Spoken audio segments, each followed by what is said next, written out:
Happy Halloween! In honor of the season of horror stories, I decided to share some real-life horror stories with you guys of times it kind of felt like I was in a horror movie and I could possibly have almost died, because sometimes real life is just as scary as a horror movie.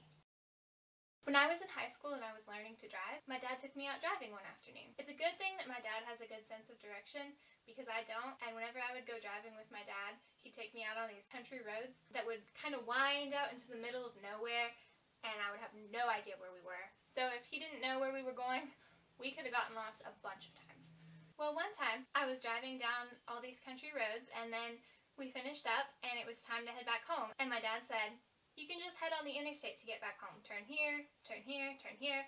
Next thing I knew, we were on the interstate, which is good because once I was on the interstate, I knew how to get back home. Where I lived at the time, the interstate was still being built out closer and closer to where I lived, so you couldn't take the interstate all the way home, but you could get pretty close. So I was on the interstate driving home and it was getting dark, and it got darker and darker, and finally it was dark enough that everybody had their headlights on. That is, everybody except the van that was driving right behind me. I was driving down the interstate, still not knowing exactly what I was doing because I was still learning. My dad in the passenger seat, me in the driver's seat, and there was a van right behind me, right on my tail. It was a white van, plain, no markings of any kind to make it distinguishable, no lights on, right behind me. If I sped up, it sped up.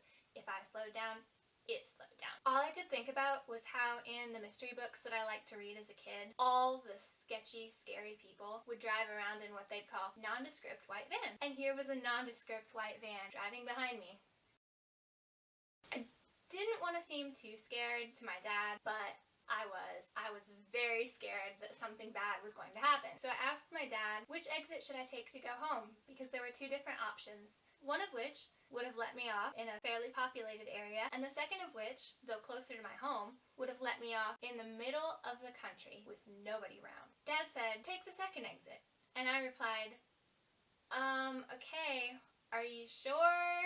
And at that point, I think my dad realized how scared I was of this van following me with no lights on, right on my tail, being super sketchy. So he thought about it for a minute or two, and finally he said, "You know what? No. Go ahead and take the first exit instead." So I did, and as I was turning off on the exit, I was so scared. This van was still going to be behind me. What was going to happen? What was going to happen when I stopped? Pulled off the exit. I was sitting at the stoplight ready to turn into town, and I looked in my rearview mirror. There was nothing behind me. And I looked up and over to where the interstate was that I had just come down from.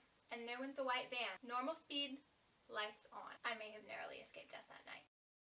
My second horror story comes from when I was in middle school. It was a beautiful summer day and my friend had come over to visit. She'd never been over to my house before, so I decided that we would take a walk around the neighborhood and I'd show her around. We were walking down the sidewalk and there was this beautiful house up and to our left, which on any other day would have been absolutely picturesque with its picket fence, nice paint. But that day, there was a woman standing outside with an axe. She wasn't chopping wood, she was just standing there with an axe. And as we came closer, she brandished her axe, looked at us menacingly, and threatened us, told us we needed to get out of there. Get out of here, kids. You better get out of here. And then these two guys were outside the house, and they said, "Don't mind her. She's just high on cough syrup." I don't know what cough syrup she was taking, but it made her freaky. I didn't want to have anything to do with an axe-brandishing woman who was ready to cut my head off if I got too close to her house. I looked over at my friend and I said, "Maybe we should turn around." My friend was like, "No, let's keep going. I'm not going to be scared."